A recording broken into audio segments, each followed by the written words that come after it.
3-4 years ముందు వరకు రోజుకి 60 ml ఆల్కహాల్ వరకు okay, 45 ml alcohol okay, 2 beers okay, or 1 glass of wine okay అనేసి అది హార్ట్కి మంచిది అని ఒక స్టడీ పబ్లిష్ అయింది. అవునవును జస్టిఫై చేశారు. అవును సార్, ఫ్రెంచ్ పారాడాక్స్ అంటారు. అంటే యూకే కన్నా ఫ్రాన్స్ ఎక్కువ బతుకుతున్నారు, ఎందుకంటే వాళ్ళు వైన్ తాగేవాళ్ళు కాబట్టి. కాలక్రమేణా ఒక 10-15 ఏళ్ళు అది ఫాలో అయ్యి చాలా వాళ్ళ హెల్త్లు పాడవటం వల్ల ఇప్పుడు in fact about last month circulation అనే ఒక చాలా ఫేమస్ జర్నల్లో కొన్ని వేల స్టడీస్ మీద స్టడీ చేసి వాళ్ళు చెప్పింది ఏంటంటే there is absolutely no benefit of taking any incremental amount of alcohol. అంటే 1 ml తాగినోడు 0 ml తాగినోడు కన్నా ఎక్కువ చెడిపోతాడు, 10 ml తాగినోడు 1 ml కన్నా ఎక్కువ చెడిపోతాడు. సో దట్ హాకీ స్టిక్ అనేవాళ్ళం, అంటే హెల్త్ ఇంప్రూవ్ ఇంకా లేదు, continuously bad at any point అనేది ఇప్పుడు పబ్లిష్ అయ్యింది. సో ఈ షిఫ్ట్ ఇంకా చాలా మంది నా జనరేషన్ వాళ్ళు ఇంకా అవ్వలేదు. చాలా మంది దే స్టిల్ బిలీవ్ వాళ్ళకి అలవాటు అయిపోయింది, ఒక 2 పెగ్గులు మంచి పెగ్ వేసుకోవాలి, 2 వేసుకోవాలి, దాంతో పాటు కొంచెం స్నాక్ తినాలి. సో ఇంకొక మేజర్ లైఫ్ స్టైల్ డిజార్డర్ నేను చూస్తుంది ఇండియాలో ఏంటంటే ఆల్కహాల్ కన్సంప్షన్ అండ్ స్మోకింగ్. అవును. సో ఇది కూడా లైఫ్ స్టైల్ మనం పరిగణలోకి తీసుకోవాలి. ఇది ఎందుకు ఇప్పుడు కంటెంపరీ అయిందంటే బీఫ్ సర్క్యులేషన్ లాంటి మేజర్ జర్నల్లో మనము ఎస్టాబ్లిష్ చేసి ఆల్కహాల్ ఇస్ రిపీటెడ్లీ బ్యాడ్ అని మనం ఎస్టాబ్లిష్ చేసి ఇంకా మనం దాన్ని వేదవాకగా తీసేసుకుని ఇంకా అందరూ ఆపేసేయాలి. there's no further discussion from అది ఆ 45 ml కూడా వేదవాకగా తీసుకోవడానికి కారణం ఏంటంటే అనుకూలించింది కాబట్టి. వద్దు అన్నది తొందరగా వద్దు అనేది నమ్మరు. బట్ నేను కూడా సర్ప్రైజ్ అయ్యాను, because it was so ingrained in my own. ఇప్పుడు నేను బ్రిటన్, ఎస్పెషల్లీ ఇంగ్లాండ్ లో అసలు బ్రిటన్ అయితే ఇంకా అది నార్మల్ అనమాట. నేను ఫస్ట్ కొత్తలో అయితే హాస్పిటల్ ఫ్రిడ్జ్ లో ఉండేవి, క్యాంటీన్ లో మనం కొనుక్కునేవాళ్ళం బియర్. అక్కడ నుంచి to now stand up here and say American heart association is recommending zero consumption is a major shift even for doctors also. Correct. So ఇవన్నీ కూడా లైఫ్ స్టైల్ డిజార్డర్స్. సో చాలా మంది అడుగుతారు, సో మరి ఇవన్నీ చేసి కూడా చిన్న వయసులో కొంతమంది పోతున్నారు, ఇవన్నీ చేసి పెద్ద వయసులో కూడా బాగానే ఉన్నారు అని అడుగుతుంటారు.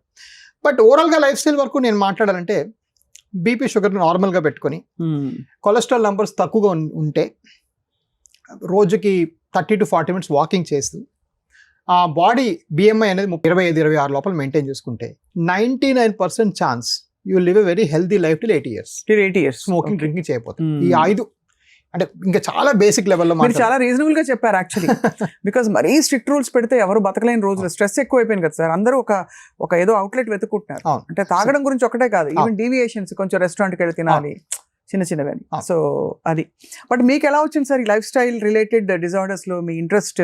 మీరు అమెరికాలో ఉండి కూడా లేదు అక్కడ కాదు ఇక్కడికి వచ్చేస్తానని చెప్పి వచ్చేయడానికి కారణం ఏంటి? సో కారణం వైపు చూస్తే మాత్రం అగైన్ నా బర్త్డే కాబట్టి ఐ ఆల్వేస్ రెట్రోస్పెక్ట్, నేను ఏం చేశాను జీవితంలో అనేసి.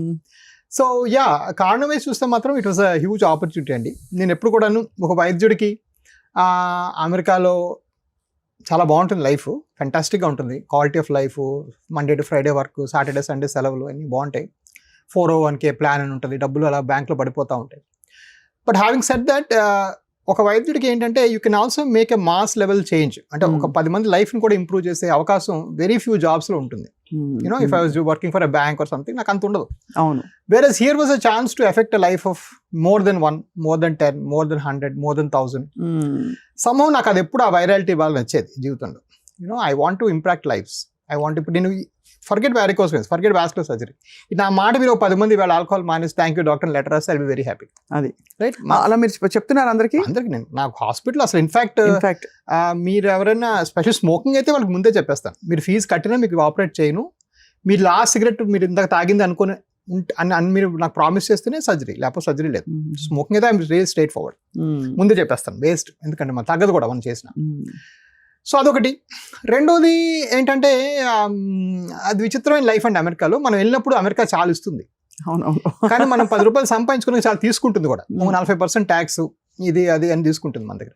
తీసుకొని అది ఎవరికి వెళ్తుంది? వాళ్ళ జనులకి ఆ ట్యాక్స్ మనీ వాళ్ళు ఉపయోగపడుతుంది, వాళ్ళ దగ్గర మంచి మంచి రోడ్లు కట్టుకుంటారు, ఇంకా మంచి బిల్డింగ్లు కడతారు. అదొక సెల్ఫిష్నెస్ అండి నాకు. అదే 35-40% నా ఎలా ఎక్కడ కట్టాలి అక్కడ కట్టాలి. ఆ కట్టేది ఇక్కడ కట్టాను అనుకోండి, కనీసం 10 మందికి మనోళ్ళకి ఉపయోగపడుతుంది కదా. కరెక్ట్. అవును అవును. నేను ఫ్రమ్ డే 1 ఇప్పుడు నా హాస్పిటల్ మీరు కట్టే ప్రతి 5 రూపాయలు కూడా white, this nothing called black in my system. So అలా నేను చాలా క్లీన్ అకౌంట్స్ మెయింటైన్ చేసి నా just simply being law abiding citizen. Desmond Tutu ఒకసారి అన్నారు, everybody do small amount of good things, all together the whole world will change. Correct. So నా good thing నేను చేసుకోవాలి. Okay, I came back for that reason. And of course రెట్రోస్పెక్టివ్గా చూస్తే ఈ రోజు I mean ఈ సంస్థలో మనం చూస్తే I have not made any less money also. And అది నా ప్రైమరీ గోల్ కాదు. బట్ 10 ఏళ్ల తర్వాత అప్పటికి ఇప్పటికి ఆలోచించుకుంటే financial also I'm as good as an అమెరికాలో ఉండే డాక్టర్ అంతనే సంపాదిస్తున్నారు. అండ్ ఆల్రెడీ మీకు కావాల్సిన ఫుల్ఫిల్లింగ్ లైఫ్ బ్రతుకుతున్నారు. మెయిన్లీ ఎంతమంది లైఫ్ సాకుంటారు మీరని ఐఎమ్ జస్ట్ క్యూరియస్. అంటే ముఖ్యంగా కోర్ ఇష్యూస్ అయితే వారికోస్ వెయిన్స్ ఇలాంటి సమస్యలకి. సో ఐ మీన్ మా OPD is about 2000 per month అండి. నా ఓపీడీ 2000 పేషెంట్స్ చూస్తాను నెలకి. అంటే 60,000. సరే, ఒక 4 రోజులు 3 రోజులు మీరు లీవ్ తీసుకోరనిపిస్తుంది, బట్ తీసుకోండి పెద్దగా. But yeah, so you make the count ఇప్పుడు. Count. And surgeries sir? Surgeries నెలకి 500 అన్ని నేనే. సో ఈ సంస్థలో ఈ చాలా లైఫ్ టచ్ చేసాం, చాలా జీవితాలు మారాయి. చాలా మంది ఆఫ్ కోర్స్ తగ్గని వాళ్ళు ఒక 1-2% అందరికీ ఉంటారు. బట్ తగ్గిన 99 మాత్రం చాలా సుఖంగా, చాలా హ్యాపీగా ఉంటారు. సో అది ఒక గ్రేట్ మూమెంట్ అండి ఒక డాక్టర్ లైఫ్లో. And very few professions can give that you. Right. ఆ ప్రొఫెషన్ నాకు అది చాలా ఎక్సైట్ ఇప్పటికీ. అంటే నేను డాక్టర్ అయిపోయి కూడా 30 ఏళ్ళు అయిపోతుంది. But I still love that kick. పొద్దున్న లేస్తే 20 మంది ఓపీలో వెయిటింగ్, థ్యాంక్స్ అని చెప్పిన 10 మంది, ఫీల్స్ వెరీ గుడ్. సార్, అసలు వారికోస్ వెయిన్స్ గురించి చాలా చర్చలు జరుగుతాయి. వచ్చిన వాళ్ళకి తెలిసినంత ఇన్ఫర్మేషన్ వేరే వాళ్ళు పట్టించుకోరు, మనకు రాదులే, ఏదో వారికోస్ వెయిన్స్ అంటారు. What is varicose veins actually? So మన కాళ్ళకి ధమనులు రక్తాన్ని తీసుకొని వెళ్తాయి. అవును. సో దాన్ని ఆర్టరీస్ అంటాం. కాళ్ళ నుంచి వెనక్కి రక్తాన్ని తీసుకొని వస్తాయి, వాటినేమో వెయిన్స్ అంటాం. ఆ వెనక్కి వచ్చే మార్గాల్లో కొన్ని కవాటాలు చెడిపోవడం కానీ ఏదైనా సమస్యలు వస్తే బ్లడ్ సరిగ్గా పైకి వెళ్లకుండా మళ్ళీ కాళ్ళు ఉండిపోతుంది. అలా కాళ్ళు ఉండిపోయే సర్క్యులేషన్ని వారికోస్ వెయిన్స్ అంటారు. ఆ ఉండిపోయి ఏం చేస్తాయి? అక్కడ బాగా వాచిపోతుంది కదా. ఫస్ట్ నరాలు కొంతమందికి ఉబ్బుతాయి, కానీ అందరికి ఉబ్బాలని గ్యారంటీ లేదు. కొంతమందికి ఆ బ్లడ్ అలా కింద పూలై రక్తం బయటకు చిమ్ముతుంది, దాన్ని బ్లీడింగ్ అంటాం. ఆ బ్లీడింగ్ అయితే వాళ్ళకి ఆబ్వియస్గా తెలిసిపోతుంది. కానీ చాలా మందికి అది బయటికి చిమ్మకుండా స్కిన్ కింద బ్లీడ్ అవుతుంది, అంటే ఇంటర్నల్ బ్లీడ్స్ అంటాం. ఇంటర్నల్ బ్లీడ్స్ అయినప్పుడు కాలు నల్లగా అయిపోతుంది. సో మోకాలు కింద భాగం నల్లబడ్డం చర్మ సమస్య కాదు, అది ఫస్ట్ తెలుసుకోవాల్సింది. ఇవాళ ఏమైనా రాసుకోవాలి పాయింట్ అంటే ఇది. సో అలా వచ్చినప్పుడు ఏమవుతుందంటే ఈ బ్లడ్ అంతా అక్కడ అక్యూములేట్ అయిపోయి అది పుల్లుగా మారటం, అల్సర్స్గా మారటం, అవన్నీ కూడా జరుగుతాయి. మరి కొంతమందికి ఉబ్బిన వేడిలో బ్లడ్ క్లాట్ గుండెకి పాకటం, హార్ట్కి వెళ్ళటం, అవి కూడా జరుగుతాయి. సో క్రిటికల్గా కూడా మారే అవకాశం కూడా చాలా ఉంది.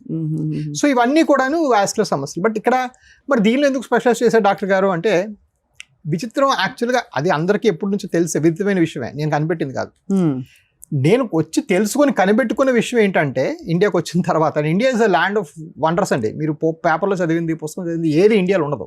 ఇండియా ఒక వేరే అదొక 100 దేశాలు. ఇండియాయే 100 దేశాలు. కరెక్ట్. 30% భారతీయులకి ఈ సమస్య ఉంది, 30% ఇండియన్స్కి ఈ ప్రాబ్లం ఈరోజు. అంటే ఇప్పుడు ఈ స్టూడియోలో 10 మంది ఉంటే 3 ఉంటుంది. ఓహో, అది అంటే తెలియక బినైన్ గా ఉంటుందా? బినైన్ గానో, తెలిసి కూడా వాళ్ళు పట్టించుకోకనో, ఆ నొప్పులు, కాళ్ళ నొప్పులు సాయంకాలం సహజం అనుకోవడము, లేకపోతే లోకల్ డాక్టర్ దగ్గరికి వెళ్తే ఆయన స్టీరాయిడ్ ఆయింట్మెంట్ రాసుకోమంటాము. మరికొంతమంది ఎవరో వేరే దగ్గర ఆపరేషన్ చేసుకుని తగ్గదులే, ఇది నార్మల్గా ఉండేదే అని చెప్పి వదిలేసిన వాళ్ళు. సరే ఇప్పుడు ఇది ప్రాణాంతకం కాదు కదా, కొన్నాళ్ళ తర్వాత ట్రీట్మెంట్, నన్ను కలిసిన తర్వాత కూడా అని పోస్ట్ పోన్ చేసిన వాళ్ళు. ఇలాగా ఇవన్నీ సంఖ్య కలుపుకుంటే 28 to 30% ఉంటుంది. సో ఇన్ ఎఫెక్ట్ ఇది కళ్ళకొచ్చే క్యాటరాక్ట్ కన్నా మోర్ కామన్. ఇది నాకు ఫస్ట్ డే నేను షాక్ అయిన క్యాలిక్యులేషన్ ఇదేనండి. So if 30% Indians have it, ఎంతమంది వాస్కులర్ సర్జరీ చేస్తున్నారు హైదరాబాద్లో? అంటే నాలాగా ఎండోవాస్కులర్ ఓన్లీ చేసేవాళ్ళు ఒకరు కూడా లేరు. 2014లో మాట చెప్తున్నా, అవును 15లో మాట. So my God, like I you kidding me? So cataract కన్నా ఇది మోర్ కామన్. కానీ క్యాటరాక్ట్కి మాత్రం ఇక్కడ ఎల్వి ప్రసాద్ దగ్గర నుంచి ఇక్కడ నా హాస్పిటల్కి వచ్చినప్పుడు 8 ఉన్నాయి హాస్పిటల్ ఈ 1 kilometer స్ట్రెచ్లో. హైదరాబాద్ అంతా కలిపి ఈజీగా 700-500 ఉంటాయి హాస్పిటల్, ఇది కళ్ళకి క్యాటరాక్ట్ తీసేవి. కానీ వాస్కులర్కి మాత్రం ఇప్పటికి కూడా నాది ఒకటే, ప్రైవేట్లో ఒకటే హాస్పిటల్. రైట్. సో ఇది నాకు షాక్ అయింది. సో ఇండియా వైడ్ అసలు మనం పెట్టేప్పుడు ఇండియా వైడ్కే మనం ఫస్ట్ యాక్చువల్గా. ఫస్ట్ అమేజింగ్ కదా, అమేజింగ్. బట్ ఆ నంబర్ కన్ఫౌండింగ్ ఉండేది. ఏంట్రా బాబు ఇలాగల ఎందుకు అంటే అందరికీ సర్జరీ అవసరమయ్యేంత లెవెల్లో ఉండేదా? అందరికి సర్జరీ కాదు, బట్ అందులో 10% surgery. What are we talking? అంటే big numbers, very big numbers. Right. అంటే ఈ రోజు కూడా right, like if 28% of Indians have it, in that even if 1% has wound, అంటే you're talking about 10 million Indians. అంటే 1 కోటి మంది భారతీయులకి కాళ్ళ పుండు ఉంది ఈరోజు భారతదేశం మొత్తం చూస్తే. ఏవి hospitals? Of course you can go to mega hospital. వాడు ఆ కాలు పుండుని కూడా వచ్చావా, కూర్చో, కాఫీ తాగావా, 400 రూపాయలు కాఫీ తాగా, తాగేసి కూర్చో కాసేపు, డాక్టర్ చూస్తారు. రాగానే మరొక 30,000 రూపాయలు టెస్టులు రాసి ఆ టెస్ట్లన్నీ అయినాక పలానా 5 రకాల ఆపరేషన్ చేయాలని చెప్పి దాన్ని ఒక ఇండివిజువల్ స్పెషాలిటీలా కాకుండా మల్టిపుల్ స్పెషాలిటీస్లో దాన్ని విభజించి దానికి ఒక లాంగ్ రూట్ ఇచ్చేవాళ్ళు. Course there are doctors, no doubt, but I didn't enjoy that. ఇది ఒక సింగిల్ మైండ్ ప్రాబ్లం, ఒక సింగిల్ సొల్యూషన్ మనం ఇవ్వగలగాలి ఇక్కడ, రైట్? ఒక ఇన్ అండ్ అవుట్ సొల్యూషన్ ఇవ్వాలి. సో అలాగా రోజు రోజుకి రీట్రేట్ అవుతూ వచ్చింది. ఒకటి బిగ్ పిక్చర్, తర్వాత చూస్తే ఎగ్జిస్టింగ్ పిక్చర్ బాగాలేదు, 3 మనం ఎలా బాగు చేయగలం, 4 అలాగా బ్రేక్ డౌన్ చేసుకుంటూ అలా ఏబీసీ ఉద్భవించింది. లేకపోతే అంటే ఫ్రాంక్లీ చెప్పాలంటే ఇది వన్ ఆఫ్ ద అన్ని సర్జరీస్లోకి వెళ్ళా ఇది బహుశా చాలా కొంచెం most common but not done surgery. Skill levels చాలా హై ఉండాలి. ఆ స్కిల్ లెవెల్ అది ఇంకోటి. ఆ స్కిల్ లెవెల్ ఎలా హై అవుతుంది? ఎక్కువ సర్జరీలు చేస్తే. ఎక్కువ సార్లు ఎలా చేస్తాం? ఎక్కువ పేషెంట్లు వస్తే. అవును, ఎక్కువ పేషెంట్లు ఎలా వస్తారు? ఇది ఒకటే స్పెషలైజ్ చేస్తే. So it builds. సో అవును, 2015కి ఇప్పటికి నా స్కిల్ లెవెలే చాలా మారింది. ఎన్ని సర్జరీస్ చేశారు సార్ మొత్తం? మీరు చాలా చేసి ఉంటారు. 35,000 మించి, 35,000కి మించి ఈరోజు. మీరు అంటే అన్ని వాస్కులర్ ఈ సర్జరీస్ అంటే ముఖ్యంగా ఈ వారికోస్ వెయిన్స్ సంబంధించి సర్జరీ ఆప్షనా? దానికి ఏమైనా స్టేజెస్ ఉంటాయా? లేకపోతే వచ్చిన చోట అరెస్ట్ చేసేసి మళ్ళీ ఆ వెయిన్ సన్నబడిపోవడం, ఆ నల్లని చర్మం తెల్లబడిపోవడం జరుగుతుందా? దాని బట్టి అది నల్లని చర్మం తెల్లబడదండి. నల్లబడినట్టు 4వ స్టేజ్ దాటిపోయినట్టు. నల్లబడిన చర్మం ఉంటే మాత్రం చేయాల్సిందే. కానీ కొన్నిసార్లు ఎర్లీలో ఉన్నప్పుడు స్పైడర్ వెయిన్స్ ఉన్నప్పుడు చాలా మట్టుగా నేను అక్కర్లేదని చెప్పేవాడిని. ఇప్పుడు కొంచెం పబ్లిక్ ప్రిఫరెన్స్ కూడా మారింది. మనం వేసుకునే దుస్తులు మారాయి. ఇప్పుడు జనాలు కొంచెం షార్టర్ క్లోత్స్ వేసుకోవడం ప్రిఫర్ చేస్తున్నారు జనాలు కూడా. సో ఇప్పుడు స్పైడర్ వెయిన్స్ కూడా మేము కొత్త రకమైన ఒక స్ట్రీమ్ స్టార్ట్ చేసాం. దాన్ని క్లాక్స్ అంటాం. అంటే కోల్డ్ ఎయిర్ కొట్టుకుంటే చిన్న స్పైడర్ వెయిన్స్ కూడా తీసేస్తాం, చిన్నవి కూడా ఫస్ట్ స్టేజ్లో కూడా. సో మీకు ఇప్పుడు ఫస్ట్ స్టేజ్ 6 స్టేజ్ దాకా ట్రీట్ చేయొచ్చు. ఓకే, వైల్ ఫస్ట్ స్టేజ్లో ట్రీట్మెంట్ చేయడం మ్యాండేటరీ కాదు. అఫ్ కోర్స్ 4వ స్టేజ్ తర్వాత అందరికీ మ్యాండేటరీయే. సో అఫ్ కోర్స్ అది డెసిషన్ మేకింగ్ అనేది పేషెంట్ చూస్తే తెలుస్తుంది. సో అందరికీ సర్జరీ అడ్వైస్ చేయము. బట్ అలానే దాని మట్టి కదా వెయిన్స్ వెళ్ళిపోతాయి అనుకోవడం కూడా తప్పు. అవి వెళ్ళవు, ఉంటాయి. ఒకసారి వస్తే ఉంటాయి ఫర్ షూర్. పెరుగుతాయా లేదా మన పర్సనాలిటీ బట్టి, మన లైఫ్ స్టైల్ బట్టి నిల్చుకోవడం లేదా ఇవన్నీ కూడా, వెయిట్. ఇప్పుడు అసలు ఫండమెంటల్ క్వశ్చన్, ఈ వారికోస్ వెయిన్స్ అసలు ఎందుకు వస్తుంది సార్? ఇట్స్ సైన్స్ ప్రకారం అంటే they say it's a price you pay for standing posture. కుక్కల్లో పిల్లులు లేవు, రైట్? సో అవి ఇట్లా ఉంటాయి. మనం ఇలాగ అప్రైట్ పోస్చర్ తీసుకున్నప్పుడు హార్ట్ ఇక్కడ ఉంది, కాలు ఇక్కడ ఉంది. సో ఈ పంపింగ్ మెకానిజం అంటే కింద నుంచి పైకి పంపించే గ్రావిటీకి ఎగనిస్ట్గా పంపించే మెకానిజం ఫెయిల్ అవుతుంది అనేది ఒక ఆలోచన. సో అది రీజన్ అంటారు. అఫ్ కోర్స్ మన పేషెంట్ లెవెల్లో చూసామంటే కొన్ని వాల్వులు ఫెయిల్ అవుతాయి. ఆ హైట్ వల్ల, డిఫరెన్స్ వల్ల వాల్వ్ చెడిపోతాయి. అంతేగాని అంటే అది కూర్చోవడం, నుంచోవడం, నడవడం అన్నీ ఒకటేనా? అంటే కాళ్ళు కింద పెట్టుకున్నాం కాబట్టి. సో కూర్చోవడము వరల్డ్లో వర్స్ట్ పోస్చర్ అండి. ఇప్పుడు మనం ఫర్ ఎగ్జాంపుల్ కూర్చున్నాం, మన బాడీలో ఒక్క కండరం కూడా కంట్రాక్ట్ అవ్వట్లేదు. Sitting is the new smoking. Yeah, sitting is the smoking. So sedentary life style is equal to 5 cigarettes. So మీరు రోజుకి 500 మీటర్ల కన్నా తక్కువ నడిస్తే 5 cigarettes తాగినంత హామీ జరుగుతుంది మీ ఊపిరితిత్తులకి, మీ బాడీ మసిల్స్. సో అది వర్స్ట్. సో దానికి మనకు ప్రూఫ్ కూడా ఉంది. ఫర్ ఎగ్జాంపుల్ ఆఫ్రికన్ దేశాల్లో ఇలా దొంతు కూర్చుంటారు కింద, వాళ్ళకి కుర్చీలు లేవు ట్రైబ్స్లో. వాళ్ళు అసలు వెరకోస్ ఉంటే నొప్పి రాదు వాళ్ళకి. So the muscles are continuously in the contraction, ఇలా కింద కూర్చుంటారు, దొంతు కూర్చుంటారు. సో అదొకటి. స్టాండింగ్లో డెఫినెట్గా కొంచెం వర్సనింగ్ చూస్తాం. బ్యాడ్. ఓకే, ఉన్న వాటిలో ప్రిఫరబుల్ అంటే ఏంటి లైఫ్ స్టైల్ వైజ్ అంటే నేను కొంతవరకు లైఫ్ స్టైల్ ఎక్కడ ఇంప్రూవ్ చేయగలను అంటే move everything to a walking. Suppose ఎవరిని ఇంటర్వ్యూ చేయాలి లేదా కబుర్లు చెప్పుకోవాలి, మంచి పాటలు మాట్లాడుకుందాం అని వెళ్ళిపోవడమే. ఆ సినిమాలో చూపిస్తాడు అలా వాకింగ్కి వెళ్ళిపోవడమే. సపోజ్ యూ వాంట్ ఎవరు గెస్ట్ వచ్చారు, అలా కూర్చొని టీ తాగి 2 గంటలు మాట్లాడే బదులు పదే బాబు మనం పచ్చికలో నడుద్దాం కాసేపు అని చెప్పి వెళ్ళిపోవడం బెటర్. దానివల్ల ఏమి వారికోస్ వెయిన్స్ తాలూకు అంటే ఆ ప్రెషర్ పడదు. దానివల్ల బాడీలో మూవ్మెంట్ వస్తుంది కాబట్టి పంపింగ్ ఇంప్రూవ్ అవుతుంది. ఉన్న వెయిన్స్ పోకపోవచ్చు, బట్ అట్లీస్ట్ మీకు ఇంప్రూవ్మెంట్ వస్తుంది సిమ్టమాటిక్గా. But only standing, for example వర్తకులు ఉంటారు, నిల్చొనే ఉంటారు, వాళ్ళు లేకపోతే ఎన్ఎస్సీసీ డాక్టర్స్, మా దగ్గర doctors, media, cameraman, like literally every 3rd week operate. మా కెమెరా వాళ్ళు ఎంత కష్టపడతారు, నిల్చునే ఉంటారు వాళ్ళు. సో అది కొంచెం ప్రాబ్లం అవుతుంది. సరే, ఇప్పుడు వారికోస్ వెయిన్స్ సమస్యతో నొప్పుతో వచ్చిన వాళ్ళు ముందు సిమ్టమ్స్ వచ్చి మీకు చెప్పుకున్నప్పుడు ఫస్ట్ మీరు ఏంటి ఆయింట్మెంట్స్ ఏమైనా ఇస్తారా, లేక is there a protocol that you follow surgery దాకా వెళ్లకుండా 1, 2, 3, 4 స్టేజెస్లో ఉండి ఇప్పుడే వాళ్ళకి కాళ్ళు అలా తెలుస్తోంది మెల్లిమెల్లిగా అంటే? So let's break it down అండి. 1 and 2 అంటే వెయిన్స్ కనబడడం స్టేజ్, అందులో వాళ్ళ ప్రిఫరెన్సెస్ ఏంటి, అక్కడ కొంచెం చాయిస్ వాళ్ళకే ఉంటుంది. సో యూజువల్గా చెప్పేది ఏంటంటే ఈ 1 and 2లో అంటే ఎర్లీ వెయిన్స్ మీకు ప్రాబ్లం లేదు, నేను చేయమంటే ఇది ఈ స్టేజ్లో దీన్ని క్లోజ్ చేసేస్తాను. దానికప్పుడు క్లాక్స్ అనే ప్రొసీజర్ చేస్తాం. క్లాక్స్ అంటే కోల్డ్ ఎయిర్ కొట్టుకుంటూ స్పెషల్ లైట్లు వేసి ఆ వెయిన్స్ అన్ని కరిగించేయడం. మీకు ఈ వెయిన్స్ ఇక్కడతో సాల్వ్. లేదు డాక్టర్ గారు ఇది పెద్ద ప్రాబ్లం కాదంటున్నారు కదా, మేము కొంచెం చూస్తామంటే కొంతమంది సాక్స్ ఇచ్చి కానీ కొంతమంది సాక్స్ లేకుండా వదిలేస్తాం. 1 and 2. 3 I come back. 4 అంటే కలర్ మార్పు స్టార్ట్ అయింది 4th స్టేజ్లో. కలర్ మార్పు స్టార్ట్ అయిన తర్వాత ఇక్కడ మరి కన్సిడర్డ్గా చేయడానికి ఏం లేదండి. ఊరకనే మందులు వేసుకోవటం, ఊరకనే టాబ్లెట్లు తినటం, వీటి వల్ల ఇంకా నష్టం వాటిల్లుతుంది. అండ్ ఆ టాబ్లెట్స్ అన్నిట్లో ఏదో పెయిన్ కిల్లర్ ఉంటుంది, ఇవన్నీ ఉంటాయి. So one of the lifestyle problems that మనం ముందు మాట్లాడాలనుకుంది is the drugs itself. The medicines itself is the lifestyle problem. ఒక పేషెంట్ 9, 10, 12 మందులు తింటారండి ఈ దేశంలో. ఏమేమి మందులు తింటారు అంటే ఏదో ఒకటి విటమిన్ మందని, ఈ మందని, ఆ మందని, తొక్కదు, ఏవి సగానికి సగం అసలు రోలే లేదు. One of the lifestyle problems is medicines it self నన్ను అడిగితే. సో అదొక ప్రాబ్లం. సో నేను 4th స్టేజ్లో ఏం రికమెండ్ చేయను. దురదృష్టవశాత్తు అదృష్టవశాత్తు 52% భారతీయులు 3rd స్టేజ్లో ఉంటారు. అంటే పెద్ద వెయిన్స్ ఉన్నాయి, అప్పుడెప్పుడు నొప్పి ఉంటుంది, మరి రోజు ఉండదు, కాళ్ళు పీకినట్టు అనిపిస్తాయి, కాళ్ళు కొంచెం వాపులు ఉంటాయి, స్వెల్లింగ్ ఉంటుంది. ఇది 3rd స్టేజ్. 3rd స్టేజ్ని తీసుకొని మనము సాక్స్ వేసి కన్సల్ట్గా వదిలేయచ్చు, లేదా ప్రొసీజర్ చేసి తగ్గించేసేయచ్చు. 2 ఆప్షన్స్ మనకు ఉన్నాయి. సో 3rd స్టేజ్లో కూడా కొంచెం పేషెంట్ని నేను కాస్త ఇన్ఫార్మ్ చేస్తాను. అదే ఏమండి దీనికి మీకున్న సొల్యూషను కన్సల్ట్కి వెళ్తే మాత్రం జీవితాంతం ఈ టైట్ తొడుగులు జీవితాంతం పొద్దున్న 6 నుంచి రాత్రి 11 దాకా వేసుకోవాలి. తొడుగులు గట్టిగా ఉంటాయి. అసలు వేసుకోవడమే పెద్ద ప్రహసనం. అది మీరు వేసుకుంటారా, ఐఎమ్ హ్యాపీ, రాసి పెట్టేస్తాను. అది మీరు వేసుకోరా, ఈ ప్రొసీజర్ చేసుకోండి. కొంచెం మనం లేదు మీరు ఇంకా వాళ్ళు కొంచెం కన్ఫ్యూజ్ అవుతుంటే ఒక వారం రోజులు వేసుకురండి, చూద్దాం, 2 weeks వేసుకోండి, మీ కంప్లైంట్స్ చెప్పండి నాకు అని మీరు sort of lead them in to the process. Right. So 1 and 2 purely optional. 3 కొంచెం మ్యాటర్ ఆఫ్ డిస్కషన్. 4 కంపల్సరీ చేయాలి. సో నేను కొంతమంది పేషెంట్స్ చూస్తుంటాను, వాళ్ళు డాక్టర్ ఇవేమి డిస్కస్ చేయకుండా సాక్స్ రాసి పంపిస్తుంటారు. వీళ్ళేమో వారం వేసుకొని ఈ సాక్స్ రోజు ఎవడు పడతాడని తీసి పడేసి నా దగ్గరకు వచ్చి చెప్తారు, సార్ ఆ పలానా డాక్టర్ గారు సాక్స్ ఇచ్చారు, వారం వేసుకున్నా తగ్గలేదురా. వారం కాదు, 10 ఏళ్ళు వేసుకున్నా తగ్గవు. అవి నొక్కి పెట్టి మేనేజ్ చేస్తాయి అంతే. సో ఇక్కడ main take home point number 2 ఏంటంటే స్టాకింగ్స్ ఈజ్ ప్యూర్లీ కన్సర్వేటివ్.